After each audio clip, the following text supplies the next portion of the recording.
Hello friends and welcome back to my channel insurance chronicle. आप सभी का एक बार फिर से स्वागत है।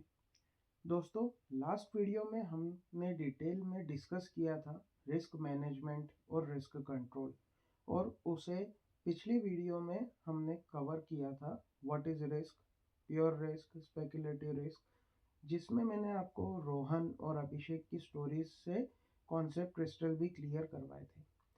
अगर आपने रिस्क वाली वीडियो नहीं देखी है तो मैं स्ट्रांगली आपको रिकमेंड करूंगा कि आप वो वीडियो पहले देखें, ताकि आज का टॉपिक और भी आसानी से समझ में आ जाए।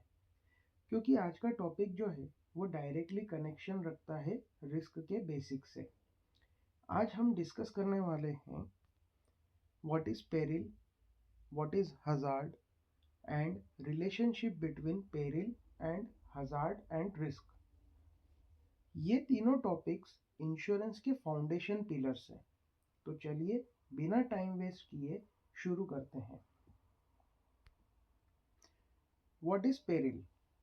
इंश्योरेंस में पेरिल का मतलब होता है वो एक्चुअल इवेंट या कॉज जो लॉस को ट्रिगर करते हैं।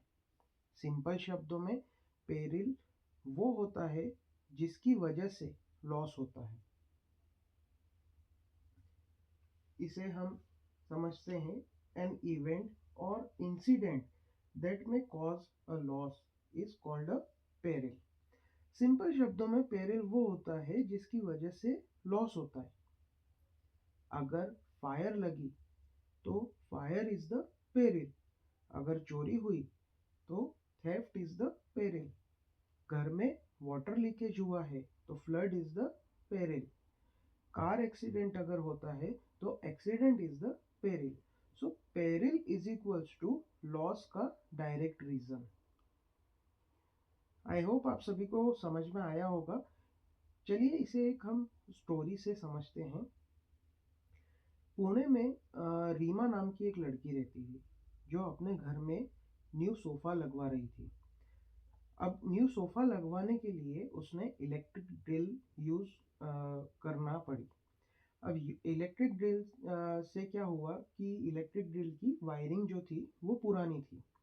अब ड्रिल चलाने से स्पार्क ऑपरेट हुआ और उसके घर में जो कर्टन्स लगे थे उसमें आग लग गई।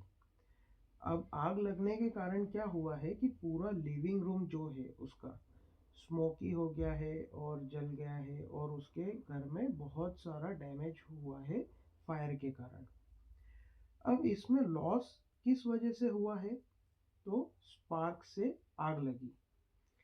आग लगने से क्या हुआ है? सोफा, फर्नीचर, कर्टन्स, जितना भी उसका अदर मटेरियल रखा था लिविंग रूम में वो सब जल गया है। तो ये पेरिल है। ये पेरिल क्या है? कौन सी पेरिल है ये? फायर पेरिल है। फायर ही वो इवेंट था जिससे लॉस ट्रिगर हुआ। पेरिल हमेशा डायरेक्ट कॉज ऑफ लॉस होता है। आप आई थिंक आप सभी को पेरिल समझ में आया होगा। अब पेरिल में मैं कुछ एक इम्पोर्टेंट चीज आपके साथ डिस्कस करना चाहूंगा कि अगर कोई पर्सन है, लाइक उसने ऑफिस के लिए कुछ फायर इंश्योरेंस पॉलिसी लेके रखी हुई है। सो insurance can only compensate the owner against the losses suffered by the fire. Insurance only tries to put the person in the same situation or same position that he was before the fire occurred in the office. So in this case, insurance can compensate only economic or financial losses. It cannot compensate for non-economic losses which cannot be measured in monetary terms, as in the case of death of a person or loved ones. So बढ़ते हैं हम आगे next topic, that is what is hazard. Hazard का simple मतलब होता है वो conditions या सिचुएशंस जो पेरिल ऑपरेट होने के चांसेस को इंक्रीज करता है. Like hazard is a condition that increases the chances of losses. The event which is having the potential to harm or increase the chances of peril happens. Hazard is equals to risk बढ़ाने वाली चीज. Simple शब्दों में hazard peril को activate होने में help करने वाली चीज होती है. हजार्ड खुद लॉस नहीं करता लेकिन लॉस होने की प्रोबेबिलिटी बढ़ा देता है. अब हम ये समझते हैं कि हजार्ड मेनली कितने टाइप्स के होते हैं. मेनली हजार्ड जो होते हैं वो 3 टाइप्स के होते हैं. First, physical hazard. वो फिजिकल कंडीशंस जो लॉस चांसेस बढ़ाती है. एग्जाम्पल, पुरानी वायरिंग, लीक हो चुकी गैस पाइप्स, वीक बिल्डिंग का स्ट्रक्चर या वेट फ्लोर. आग लगने का रीजन फायर है बट पुरानी वायरिंग हजार्ड है. आई थिंक आप सभी को ये फिजिकल हजार्ड समझ में आ रहा होगा. सेकंड इसमें टाइप आता है हजार्ड में मोरल हजार्ड. इंसान का इंटेंशनली रिस्की बिहेवियर जिससे लॉस का चांस बढ़ जाता है. एग्जाम्पल, इंश्योरेंस मिल जाएगा सो केयरलेसली रहना. लाइक चलेगा यार एटीट्यूड या डेलिबरेटली नेग्लिजेंस या intentional damage for insurance claim. ये टाइप्स जो होते हैं वो मोरल हजार्ड्स होते हैं. अब मोरल हजार्ड क्या होता है? थर्ड टाइप, जिसमें केयरलेसली जो एटीट्यूड बन जाता है किसी भी पर्सन का बट इंटेंशनली लॉस करना नहीं होता, बस हैबिचुअल केयरलेसनेस उसके एटीट्यूड में होती है. एग्जाम्पल, मेरे पास कार इंश्योरेंस है तो यार मैं आज थोड़ी फास्ट चला लेता हूँ, है ना. मेरे पास फ़ोन है, गिर भी गया कोई बात नहीं यार, मेरे पास इंश्योरेंस है, मैं क्लेम कर लूँगा, है ना. तो ये मोरल जो रहता है ये केयरलेसनेस रहती है और मोरल जो रहता है वो इंटेंशनली इररिस्पॉन्सिबल प्रोसेस होती है. आई थिंक आप सभी को ये दोनों चीज़ें क्लियर होगी, moral hazard and moral hazard. So अगर हम इस हजार्ड को एक प्रॉपर स्टोरी से समझते हैं ताकि आपको और इसके ऊपर क्लियरिटी मिल जाए.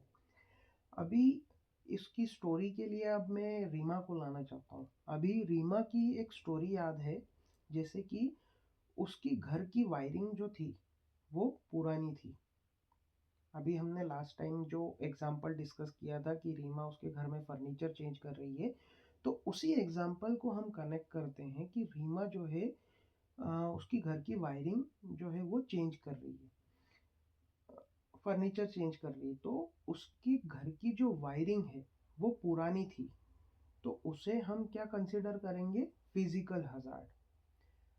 इलेक्ट्रिक ड्रिल अब वो उसके घर में यूज कर रही थी जो कि रिस्की था. That's an physical hazard. अगर रीमा केयरलेसली रहती और कहती कि यार हाँ ठीक है मेरे पास इंश्योरेंस है, आग लग भी गई तो भी क्या हुआ, दैट्स एन मोरल हजार्ड.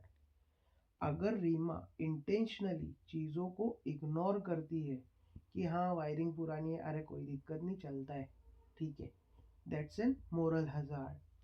सो इस एग्जाम्पल से हम ये समझते हैं कि पेरिल जो रहती है वो आग लगने की प्रोसेस जो हुई थी, आग जो लगी थी वो हुआ था, उसको हम बोलेंगे पेरिल.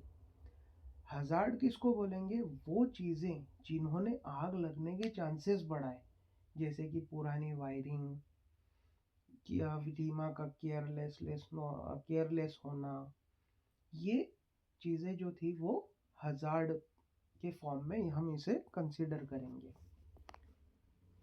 नेक्स्ट आता है रिलेशनशिप. क्या होता है रिस्क के बीच में, पेरिल के बीच में और हजार्ड के बीच में? ये तीनों एक दूसरे से डीपली कनेक्टेड है. इस रिलेशनशिप को समझना IC 01 के लिए भी क्रूशियल है और इंश्योरेंस बेसिक्स के लिए भी. तो चलिए इसको हम एक सिंपल फॉर्मूला से समझते हैं, एक स्टोरी से समझते हैं कि एक रियल लाइफ रिलेटेबल स्टोरी लेते हैं जो आप अपने वीडियो में एग्जैक्टली यूज़ कर सकते हैं। कैसे? इमेजिन कीजिए कि एक ऑफिस में पूर्वी का वर्क स्टेशन है। ऑफिस में काफ़ी सारे प्लग पॉइंट्स लगे हुए हैं जो कि ओवरलोडेड है। कई जगह वायर्स एक्सपोज्ड हैं और पेंट्री में भी जो लगे हुए हैं पानी पीने की जो मशीन लगी हुई है उसमें से भी वाटर लीकेज हो रहा है जो कि वायर्स के ऊपर गिर रहा है। यहाँ क्या हो रहा है एग्जैक्टली अब हम समझें तो रिस्क के फॉर्म में ऑफिस में फायर लगने का रिस्क प्रेजेंट हो रहा है। कैसे? तो इसमें हजार्ड रिस्क कैसे प्रेजेंट हो रहा है? ताकि जैसे कि पानी गिरना हो रहा है, फायर लगने के चांसेस बढ़ रहे हैं, ये एक टाइप की रिस्क जो है वो प्रेजेंट कर रहा है। सेकंड, इसमें हजार्ड कैसे है कि एक्सपोज्ड वायरिंग जैसे फिजिकल हजार्ड हो सकता है, ओवरलोडेड प्लग पॉइंट से जो कि फिजिकल हजार्ड है। अगर स्टाफ केयरलेस है कि इंश्योरेंस है, कोई दिक्कत नहीं है, this kind of mentality they are having, तो इसे हम मोरल हजार्ड में कंसिडर करेंगे। अगर कोई इंटेंशनल नेग्लिजेंस करे तो उसे हम मोरल हजार्ड में करेंगे। अब इधर पेरिल कैसे ऑपरेट हो रही है हम ये समझते हैं। एक दिन एक्सपोज एक दिन एक्सपोज वायर से स्पार्क होता है और आग लग जाती है, तो this can be considered as an peril. अब इससे हमें लॉस क्या क्या होगा? अगर फायर पेरिल ऑपरेट हुई है तो हमें लॉस क्या क्या होगा भाई? कंप्यूटर फाइल जल जाएगी, कंप्यूटर्स जल जाएंगे, फर्नीचर जल जाएगा, बहुत सारी चीज़ें डैमेज हो जाएगी, कोई इंजर्ड भी हो जाएगा। सो सिंपल रिलेशनशिप अगर हम रिस्क का, पेरिल का और हजार्ड का अगर हम समझे तो risk is equals to hazard plus peril के इंटरेक्शन की वजह से होता है।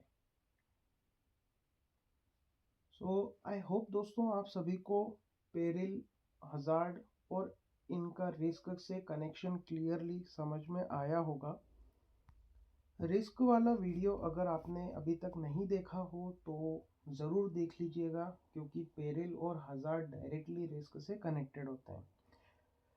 अगर आपको ये वीडियो मेरा पसंद आया है तो प्लीज़ लाइक कीजिए, लाइक शेयर और सब्सक्राइब कर दीजिएगा। मिलते हैं नेक्स्ट वीडियो में इंश्योरेंस क्रॉनिकल्स के साथ, इंटरेस्टिंग टॉपिक के साथ। Till then, thank you so much and bye bye.